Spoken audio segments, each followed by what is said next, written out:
So it is time for a November reading wrap up and happy Bookmas Day 2. So yes, I am in the same clothes as my previous video because I haven't got time to film every single day, so some of these will be filmed on the same day, and hey ho, we're just going to get on with it. I have read 13 books in the month of November. It is not my best reading month, as 15 books were the highest amount that I've read in one month this year.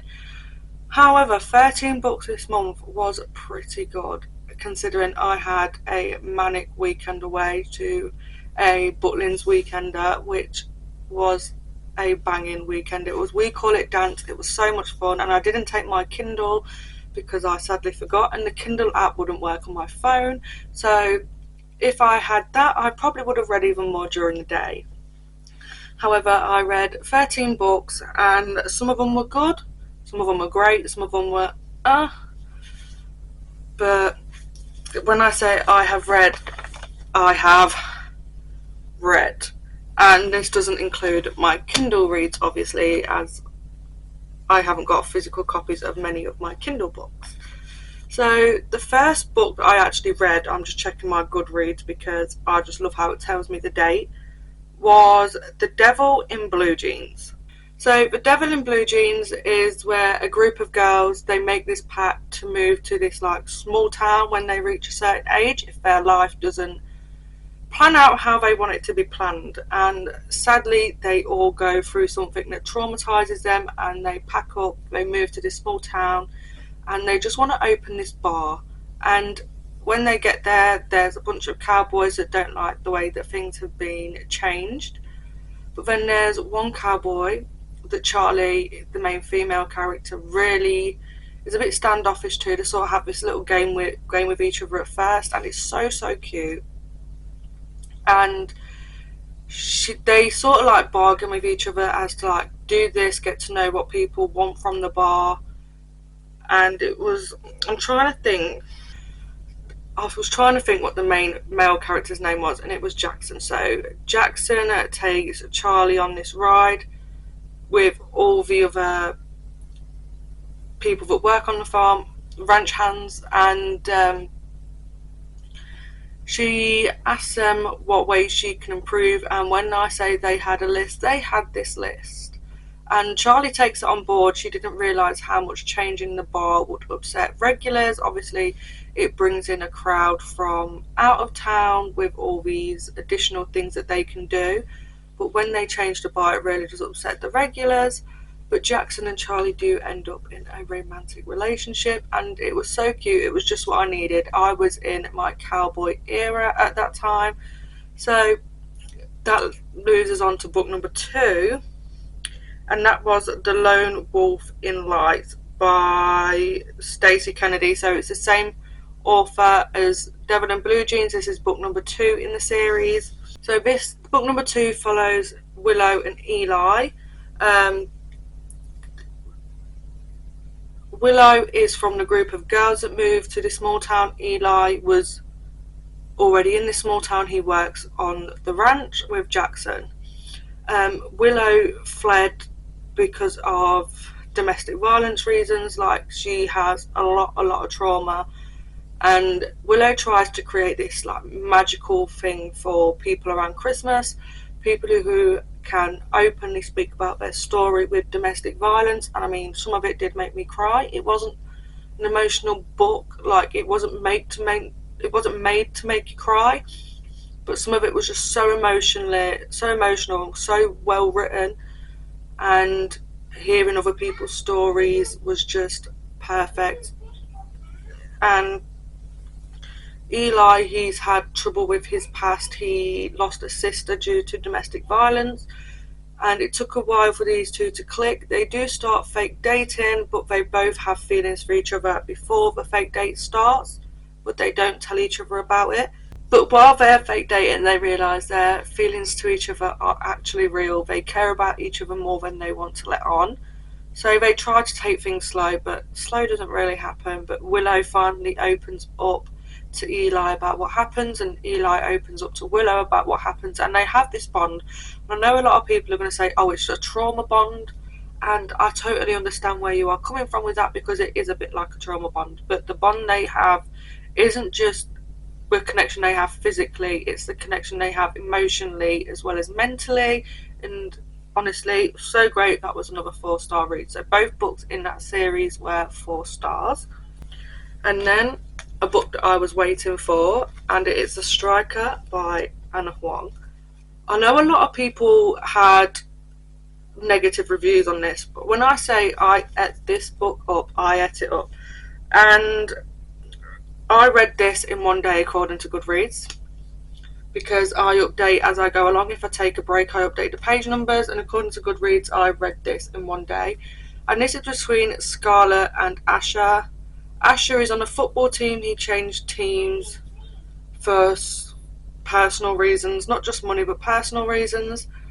But he has this like sort of rivalry with one of his teammates, and they get sent to do like a teamwork thing over the summer to build the relationship of trust and stuff like that. But sadly, I can't remember the name of Scarlett's brother, but Scarlett's brother has to go off to Paris to help with their father. So Asher and Scarlett are left alone to do these ballet and footwork thing, and they get caught by paparazzi when coming out, even though everyone has signed a non-disclosure agreement. But with the non-disclosure agreement, someone has notified the press, and paparazzi show up, and Asher decides he is going to build a ballet studio in his home. And it shocks Scarlett. Scarlett stays over one night because it's cold, it's wet, she doesn't want to get the tube home. Well, he says not to get the tube home because it's really late by the time it happens. And she does something in her room with thoughts about him. But then they do become closer, they do have a romantic relationship, they do get their happily ever after. Yes, there is stuff that happens in between. But this was another 4-star read. And then we have The Co-Worker by Frida McFadden. I learnt more about turtles than I could ever imagine reading this book, and there's not a lot I can say about it. It was an okay read. I rated it 3 stars, and it was just very strange. Like, it was just a bit boring too. It was okay, a bit boring, mostly about turtles. Wasn't much really going on for me, so that's that one. Done with that one. It bored me, and I think a lot of people are going to hate me for saying this, but I don't think I am a Frida McFadden fan. I have tried a few of her books now, and they're just falling a bit flat. And we next have How My Neighbour Stole Christmas by Megan Quinn. And this book was so cute. So this follows Cole and Story. Cole and Story knew each other growing up, as Story went to visit her grandmother during the Christmas break, and they played together in the Christmas time. But when Story was around a teenager, I think, I'm not quite sure, something really embarrassing happened to her and she didn't come back. But at the same time something embarrassing happened to her, Cole lost his parents and Story didn't know. But Story's grandma has an accident, so her and her sister come to look after her. And then to help with Story's grandma, they enter the the Kringle contest, whatever it is. I can't remember the name of the contest. And they have so many challenges they have to face. Cole is very standoffish with Story at first. They find it hard to reconnect. Cole just has this grudge because Story she went off big about hating the town and not wanting to come back. But Cole needed somebody there, but he had the whole town rallying around him, which was really great. But the candy cane scene in this, I never knew you could do spicy things with a candy cane, but that was good. I enjoyed every single second of this. It was a 4-star read. And if you want a holiday rec, then definitely read this if you haven't. It was so much fun. I mean, it seems like a chunky book. It is a floppy book. It seems very long, but honestly it flies by so quick. and it is even on Kindle Unlimited as well. And then we have Lost and Pursued by Lila Sage, another one of my pre-orders. So when I got this, I read it straight away and I was so excited. So this follows Teddy and Gus. So Gus has a lot on his plate. Cammy is out of town, which is his child's mother. So he has his daughter for the summer, but he needs help running the ranch, looking after his kids as well as everything else. So Emmy, which is Gus's sister, steps in and is like, look, I know who to ask for help. So they ask Teddy to come in and babysit. So she has these days with her and they go out. Teddy finds this book of all the plants that are around them.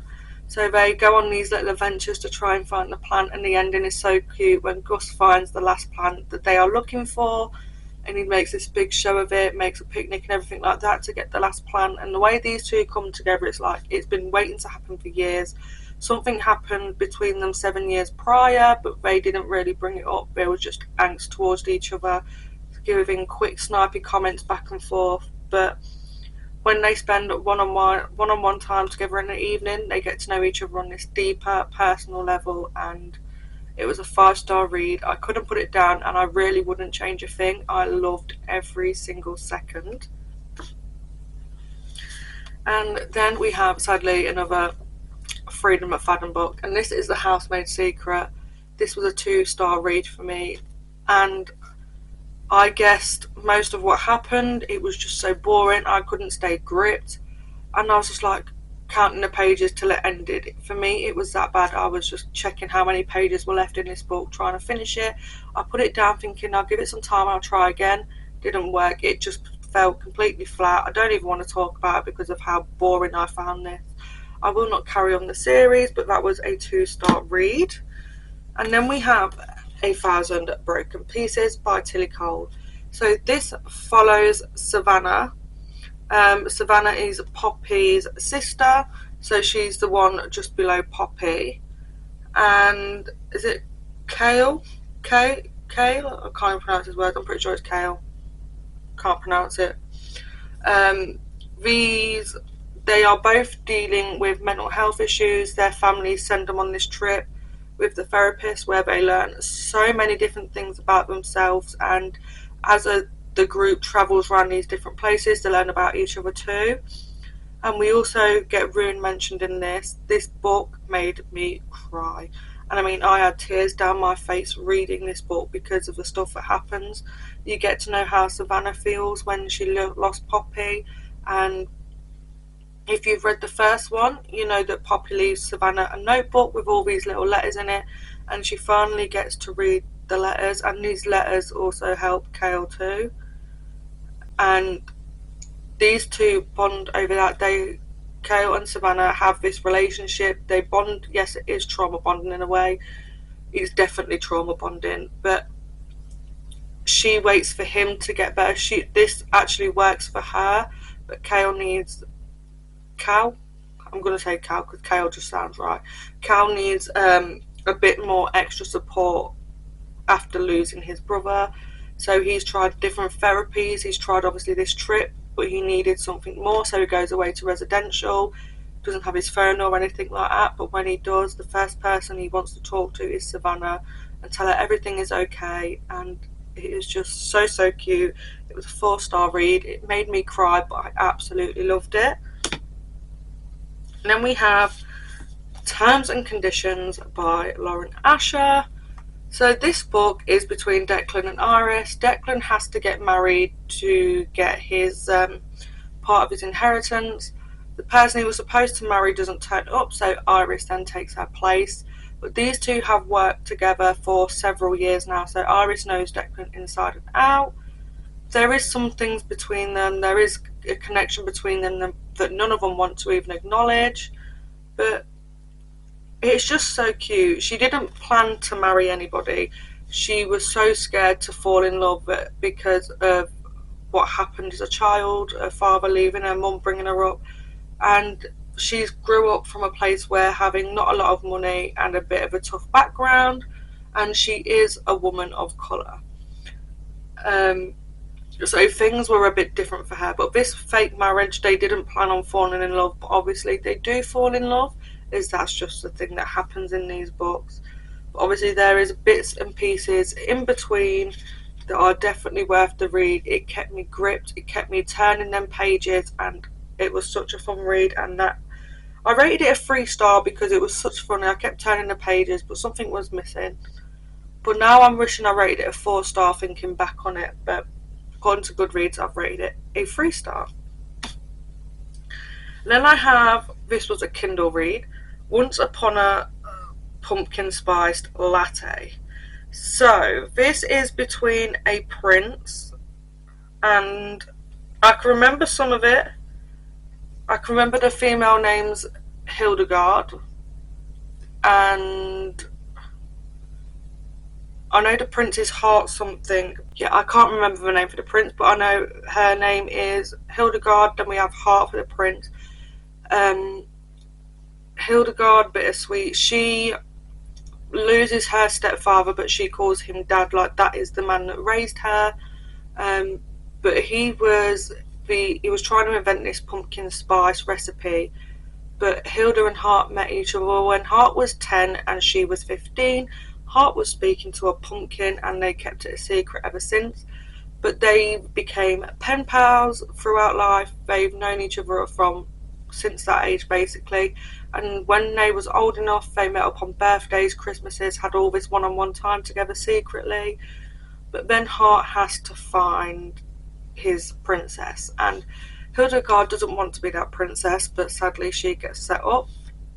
Hart doesn't realise what he's done when he saves the last dance for her on his dance card, which is so funny because he didn't read anything to do with the royal protocols, he just chucked it aside. But them two have had this relationship ongoing for years, and she wasn't sure whether she loved him or not. But when things were thrown up in the air, she obviously realised that she did. But it was a 4-star read. It was definitely what I needed at the time, hence why it was a 4-star read as well. That sort of factors into it. It was so fun. There was a lot about pumpkins as well, mine, but definitely fun to read. And then we have Love Like Farms by B.K. Borison. This I'm not going to say too much about because there is an upcoming vlog, hopefully in the next couple of videos coming up. But I rated this a 4-star, so cozy, such a great Christmas read, that's all I'm going to say. Then we have Just for December. So Just for December is where an author, I cannot remember the names, but an author has her book turned into a film, and the main male character has read every single one of this author's books. So he had added into her contract that she had to come on set, and them two have to fake dating that didn't go well. They have all these hiccups. She rages at him, he gets annoyed at her, so on and so forth.